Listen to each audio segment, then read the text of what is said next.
The words that broke me. I can still hear his voice like it happened yesterday.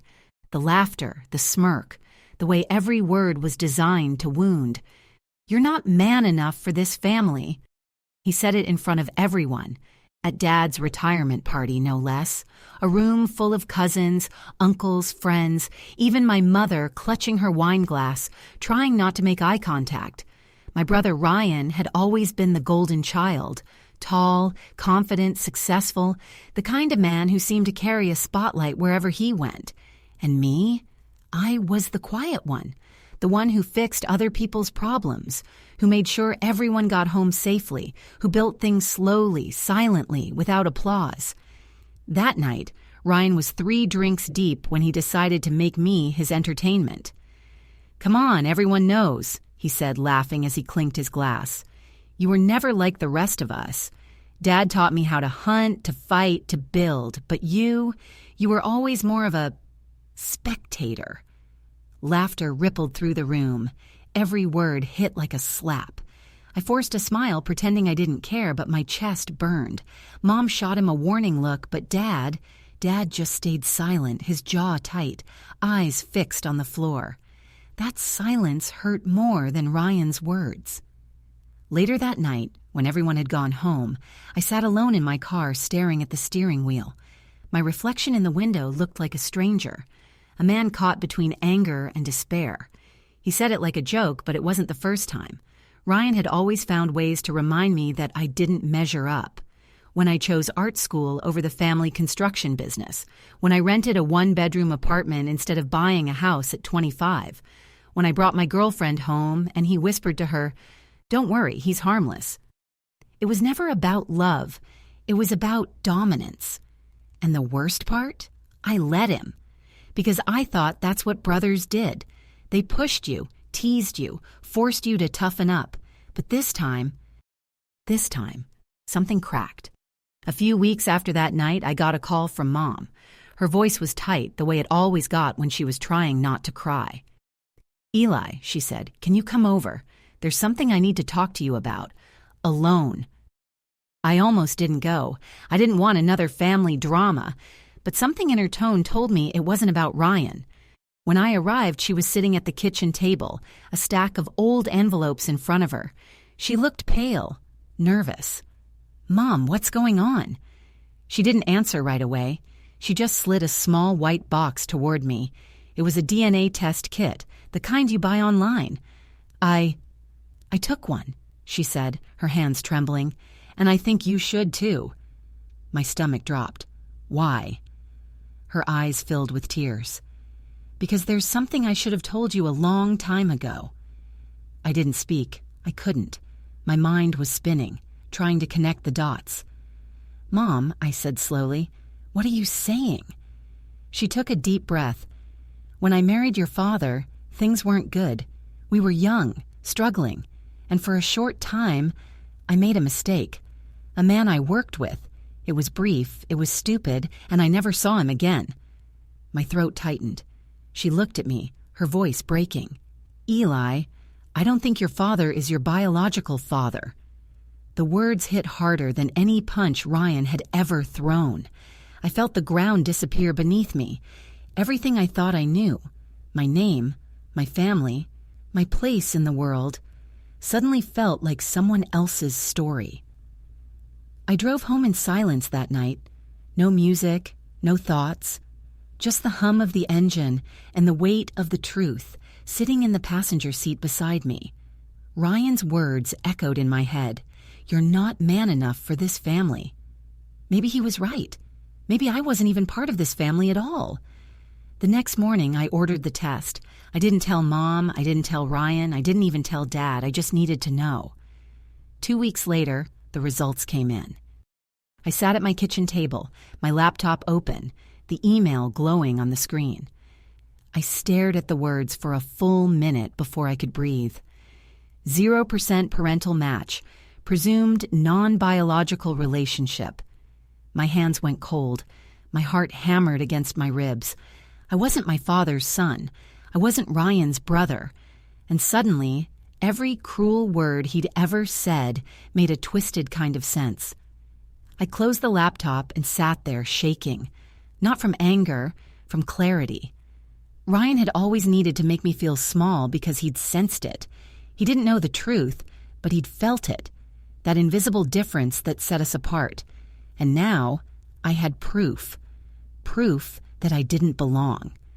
Proof that everything I'd built my identity around was a lie. But here's the thing about truth. It doesn't destroy you. It strips you down. It burns away everything fake until all that's left is who you really are. And that day, I made a promise. If I wasn't one of them by blood, then I'd become something stronger by choice. That night, I looked in the mirror and whispered to myself, "You are enough, no matter whose blood runs in your veins." And for the first time in my life, I believed it. The distance between us. For 2 weeks after the DNA results arrived, I didn't speak to anyone. Not Mom, not Dad, and especially not Ryan. Every time my phone buzzed, I felt my chest tighten. I wasn't ready to talk. How could I? What was I supposed to say? Hey, turns out I'm not one of you, but thanks for the childhood trauma anyway? I threw myself into work instead. The art studio became my sanctuary. The smell of paint, the hum of the old radio, the silence. All of it helped me breathe. But the truth has a way of seeping in, even through the smallest cracks. One afternoon, Mom showed up at the studio. I didn't even hear her come in. She just appeared in the doorway, clutching a thermos and a plastic bag like it was a peace offering. "I brought you lunch," she said softly. I didn't turn around. "I'm not hungry." "I know." She hesitated, then added, "But I thought you might still need someone to sit with." The brush froze in my hand. I hadn't realized how much I missed that. Someone just sitting with me. I sighed and set the brush down. "You told Dad, didn't you?" She nodded, eyes glistening. "I had to. He deserved to know. We both did." My stomach clenched. "And," she swallowed, "he didn't take it well. But he's not angry at you, Eli. He's confused, hurt, but not at you." "Then who?" She looked down. Mostly at me. We sat there for a long time in silence. The clock ticked. The world outside moved on. Then quietly she said, "You know, when you were born, your father didn't care what the test would have said. He told me you were his son, and that was that. He changed your diapers, taught you to ride a bike, went to every parent-teacher meeting. He may not have shared your DNA, Eli, but he raised you. That counts for something." Her voice cracked halfway through, and something inside me softened. I wanted to be angry. At her, at him, at life. But I couldn't be. She wasn't the same woman she was 30 years ago, and despite her mistakes, she was still my mother. "I just wish you'd told me sooner," I said quietly. She nodded, tears rolling down her cheeks. "So do I." That night, I finally called Dad. He didn't say hello, just breathed heavily into the phone. The sound of his tired exhale said more than words ever could. "Dad," I began, "I know you're hurt. I am too, but I need you to know that nothing's changed for me. You're still my father. Always will be." There was a pause. Then he whispered, "You're my son, Eli. Always will be. I need a little time." And I understood. Because time is the only thing that can stitch certain wounds. A few days later, I ran into Ryan. Of course, it had to be at the one place I couldn't avoid him, Mom's house. He was standing in the driveway, leaning against his truck, sunglasses on, acting like he owned the sun. "Look who decided to show up," he said, voice dripping with sarcasm. I forced a neutral smile. "Hey, Ryan." He gave a short laugh. "So, rumor has it, we're not actually brothers." The words were meant to sting, but they didn't. Not anymore. "Guess not," I said calmly. "But that's not my fault, is it?" His smirk faltered for a second. "You seriously gonna act like this doesn't bother you?" "Oh, it bothers me," I admitted, stepping closer. "But not the way you think. You've been trying to make me feel like an outsider my whole life. And now that it turns out I actually was, you think you've won something. But here's the thing, Ryan. I didn't lose anything. You did. His brow furrowed. What the hell are you talking about? I smiled. You lost your excuse. You can't bully me for not being you anymore. You can't use me as your measuring stick. Now you're just a man who hates his brother for no reason. He opened his mouth to say something, but no sound came out. It was the first time I'd ever seen him speechless. I turned and walked away before he could recover. That night, I lay in bed staring at the ceiling, a strange mix of sadness and relief washing over me. I wasn't part of Ryan's family, maybe not by blood, not even by choice. But that didn't mean I didn't belong somewhere. I thought about my dad, about the man who had taught me everything that mattered: integrity, compassion, patience. He might not have been my biological father, but he was the man who had shaped my soul. And for the first time, I realized biology doesn't define family, character does. The next morning, I opened my laptop again. I looked at that email, the one with the DNA results, and instead of deleting it, I archived it. It wasn't a wound anymore. It was a scar, proof that I'd survived something that tried to break me. Then I made a decision.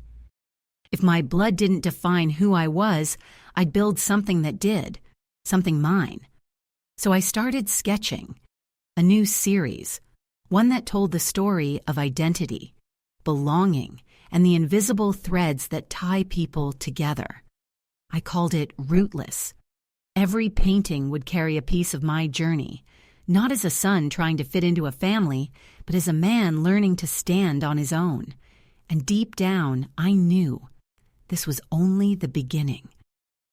The breaking point 3 months passed after that driveway confrontation, and life began to settle into an uneasy quiet. I poured everything I had into my art, my anger, my grief, my confusion. Every brushstroke felt like therapy, each canvas a confession. The series Rootless started getting attention, first online, then in small local galleries. It was strange, almost ironic. The same story that broke me was now building me back up. But peace is a fragile thing, especially when old wounds are still bleeding beneath the surface. The breaking point came on a Thursday night at a charity gala downtown. I had been invited by one of the local curators who'd seen my work. It was my first big event. Champagne glasses, velvet ropes, the sound of polite laughter bouncing off marble floors. I wasn't used to that world. But for the first time in my life, I felt like I belonged somewhere. Until Ryan walked in. I froze mid-conversation when I saw him. He was dressed in a tailored suit, smug as ever, a woman on his arm. A coworker, maybe, or someone he wanted people to envy. Our eyes met across the room, and I felt that familiar wave of resentment crawl up my spine. But this time, I didn't flinch. He sauntered over like he owned the place. Well, well, little brother. Didn't expect to see you here. Funny, I said, sipping my drink. I could say the same. He glanced at the name tag hanging around my neck. Eli Parker, artist, Rootless Collection. A smirk tugged at his lips. Oh, right, you're doing that art thing now. Still trying to find yourself, huh? It took everything in me not to roll my eyes. Something like that. The woman beside him laughed nervously, sensing the tension. Ryan leaned in, lowering his voice. You know, it's cute that you think people actually care about this broken family sob story. You've always been good at milking pity. I stared at him, letting his words hang in the air. And for the first time, I didn't feel small. Instead, I felt pity. For him. You really can't help yourself, can you? I said quietly. You've built your whole identity on being better than me. What happens when you're not? His smirk faltered. What happens, I continued, when people stop comparing us and realize I never needed to compete with you? Before he could answer, someone approached. A tall man in a sharp gray suit. Eli, there you are. I've been looking for you. Ryan stepped back slightly, sensing the authority in the man's voice. The man extended his hand. I'm David Calloway, director of the Calloway Foundation. We're hosting a feature on emerging artists next month, and your Rootless series, it's incredible. We'd love to showcase your work." I blinked, surprised. That's an honor, thank you." David smiled warmly. "You earned it. The emotional depth in your art is something we don't see often anymore. It's real." Ryan stood frozen beside me, forced to watch as this man, this CEO, praised the person he'd spent his life calling a disappointment. When David walked away, Ryan turned to me, his face pale. "You've got to be kidding me." "No," I said softly. "I'm not." And for the first time in my life, I didn't need to win an argument. The truth spoke for itself. The gala ended late. I drove home with the city lights blurring through the rain, my heart pounding. Not from anger, but from something like clarity. For so long, I'd thought Ryan's approval was the finish line, that if I could just prove myself to him, to them, I'd finally be enough. But now I realized how wrong I'd been. The only person I ever needed to prove anything to was me. The following week, my life began to change in ways I hadn't expected. The Calloway Foundation feature brought exposure, interviews, commissions, even international interest. My small studio, once barely surviving, turned into a hub of activity. People wanted to hear my story, not because of the drama, but because of the resilience behind it. One reporter asked me, "How did you find the courage to turn pain into art?" I smiled, because pain is temporary, but meaning lasts forever. A few weeks later, Ryan reached out. It was a text, simple, hesitant. "Can we talk?" I stared at the message for a long time before replying. "Sure." We met at a small diner, neutral ground. He was already there when I arrived, sitting in a corner booth, fidgeting with a coffee cup. When he saw me, he looked different, not arrogant, just tired. "I saw the article," he said, "the one about your show." "Yeah?" He nodded slowly. "You're doing well, really well." "Thanks." There was a pause. Then he said, almost in a whisper, "I didn't mean what I said, about you not being man enough, or about you being weak. I just—" He exhaled shakily. "I guess I've always been jealous. You've got something I don't." I tilted my head. "And what's that?" He looked up, eyes glossy. "Peace." The word hit me like a quiet truth. He was right. For all his bravado, Ryan had never known peace, only competition. And for the first time in years, I saw my brother not as an enemy, but as a wounded man trying to understand himself. "I don't hate you, Ryan," I said softly. "I never did. I just stopped letting your opinion define me." He nodded, eyes dropping to the table. "Guess I had that coming." We talked for hours that night, about our childhood, our parents, our mistakes.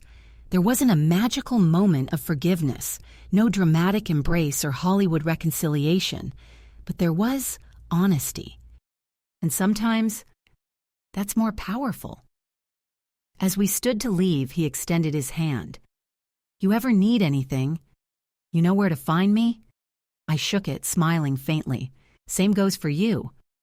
And for the first time in a long time, I meant it. When I got home that night, I stood in front of a blank canvas, a fresh start. This one wouldn't be about pain, it would be about release. And as I picked up the brush, I whispered to myself, "Let go." The weight of truth. The next few months moved faster than I could have imagined. My art exhibition, Rootless, opened in the downtown gallery to a sold-out crowd. Reviewers called it a haunting yet healing exploration of identity. I stood there on opening night, surrounded by people who'd never known me before, who didn't see the broken son or the disappointing brother, and for the first time, I felt like me. But life has a cruel way of testing you right when you start to feel steady. It started with an envelope, a small, unmarked one, wedged between art catalogs and bills on my doorstep. There was no return address, just my name written in block letters, Eli Parker. I opened it without thinking, and when I saw what was inside, my knees almost gave out. A DNA report. At first, I didn't understand. Then I saw the highlighted section, the line that changed everything. Paternal match, 0% probability. It was like the air had been sucked out of the room. I read it again, and again, and again. The paper trembled in my hands. No match, no match. That meant my father wasn't my father. Ryan and I, we weren't full brothers. I sat down on the cold floor, my mind replaying every word, every insult, every moment that suddenly made a different kind of sense. Ryan's smug confidence, Dad's quiet distance, Mom's nervous smile when family topics came up. The world tilted. I wasn't who I thought I was. My hands started to shake. I couldn't breathe. Who was I? That night, I didn't sleep.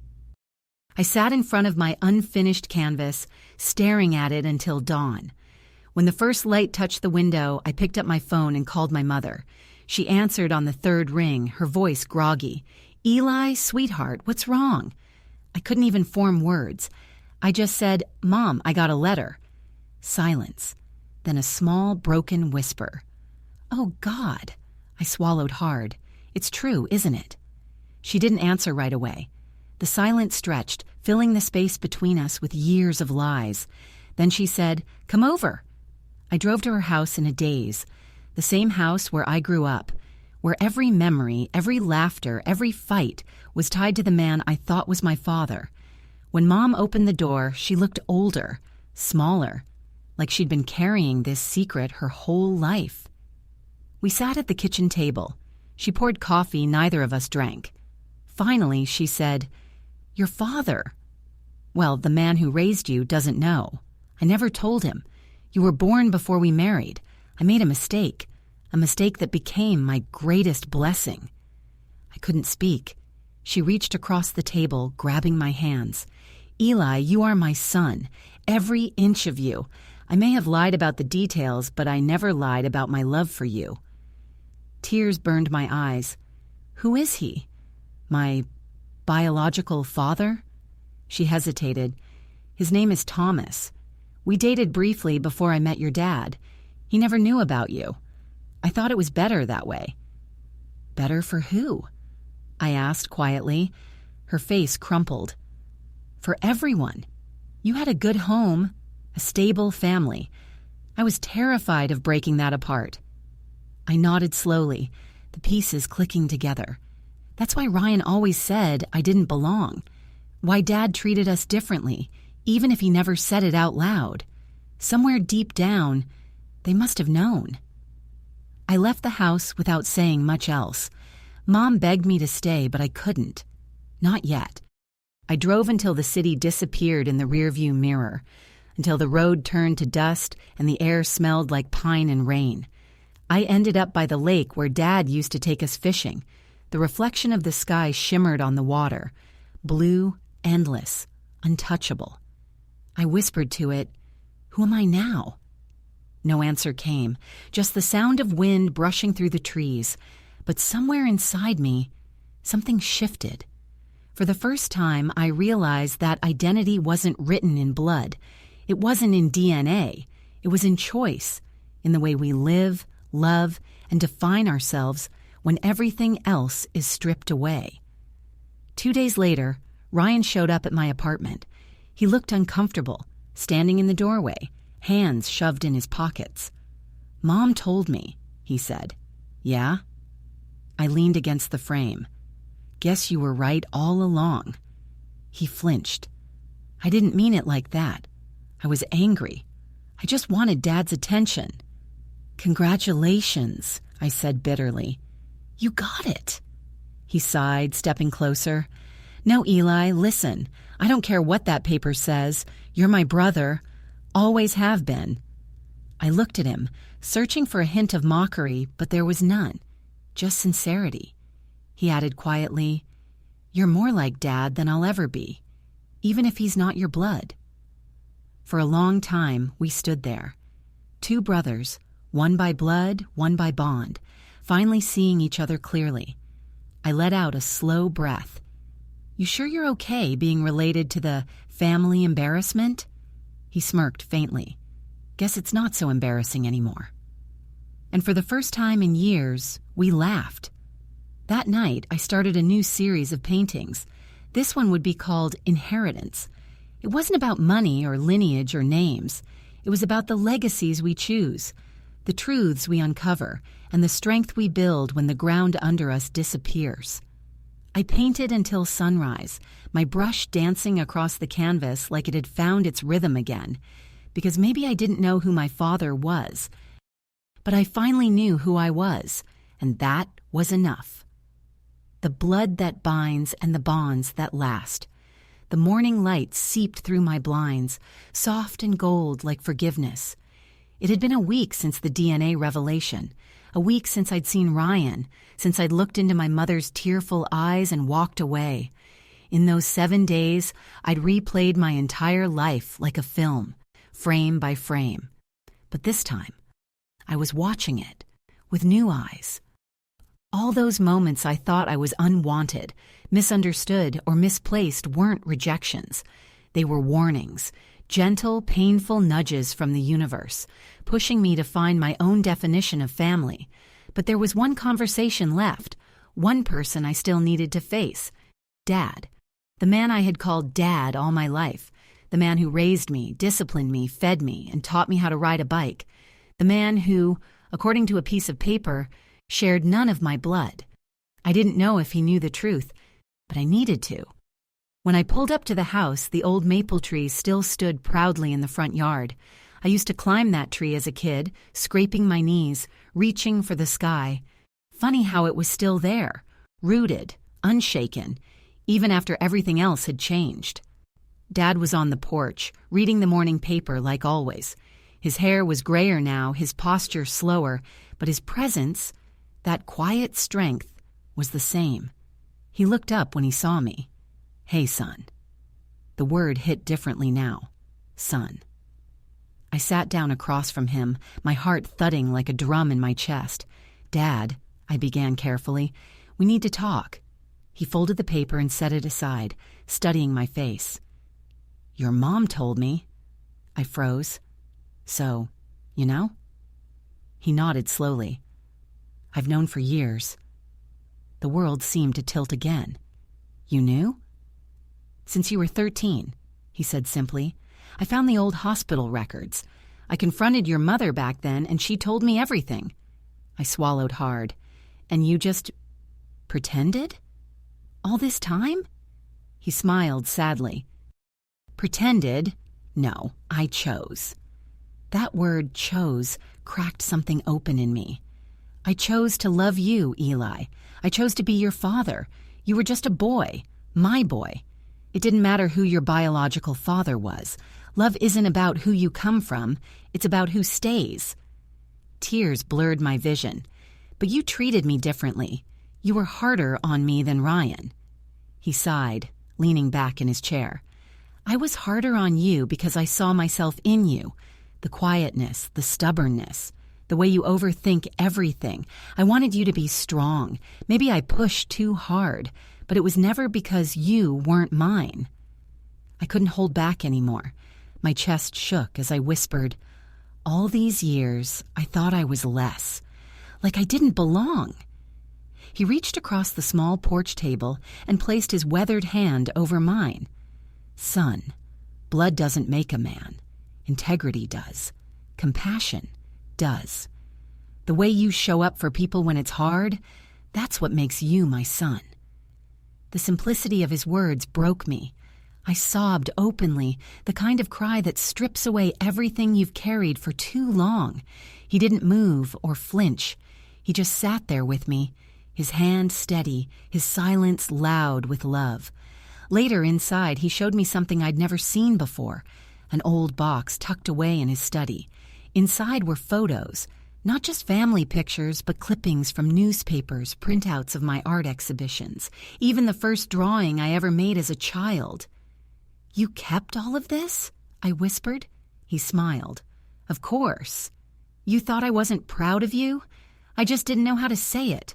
I didn't want to interfere. Your art. It's your world. But I've always been watching, son. Always cheering for you. Something deep in my chest loosened. The ache that had lived there for years finally began to quiet. The following week, the Callaway Foundation exhibition opened in New York City, my biggest stage yet. Mom and Dad both came, even Ryan. Standing there in that crowded room, I watched them, my mother with her nervous pride, my father with his calm smile, and Ryan cracking awkward jokes to fill the silence. For once, we weren't perfect, but we were real. The final piece of my collection hung in the center of the gallery, a massive canvas painted in shades of blue and gold titled Bloodlines. It depicted two hands reaching for each other, one trembling, one steady, and between them, a single thread of light connecting their fingertips. When a reporter asked what it meant, I said simply, "It's about how family isn't just inherited. It's chosen, tested, and forgiven." After the event, I found Ryan outside, leaning against his car. He looked at me with a crooked grin. "You really showed us all up tonight, huh?" I laughed softly, not trying to, just finally being me. He nodded, looking thoughtful. "You know, when I called you not man enough, I was projecting. I thought being a man meant being louder, tougher, richer. But watching you tonight, I realized it's about being whole. You're the strongest person I know, Eli." For once, I didn't deflect. I just said, "Thanks, Rye." We stood in silence for a while, the city lights flickering around us. "Hey," he added with a smirk, "you think Dad will ever tell Mom I finally beat him at chess?" I laughed. Not a chance. And just like that, the tension that had haunted our family for years dissolved into something simple: understanding. Months later, I returned to the lake, the same one where I'd once asked the water who I was. The air was still, the reflection perfect. I whispered, "I know now." Because identity isn't a birthright. It's a choice, a collection of scars, love, forgiveness, and moments where you refuse to let bitterness define you. I thought I'd been searching for who I came from, but what I'd really been searching for was peace, and I had finally found it. As the sun dipped behind the trees, I took one last deep breath, smiled, and whispered, "Thank you for making me yours."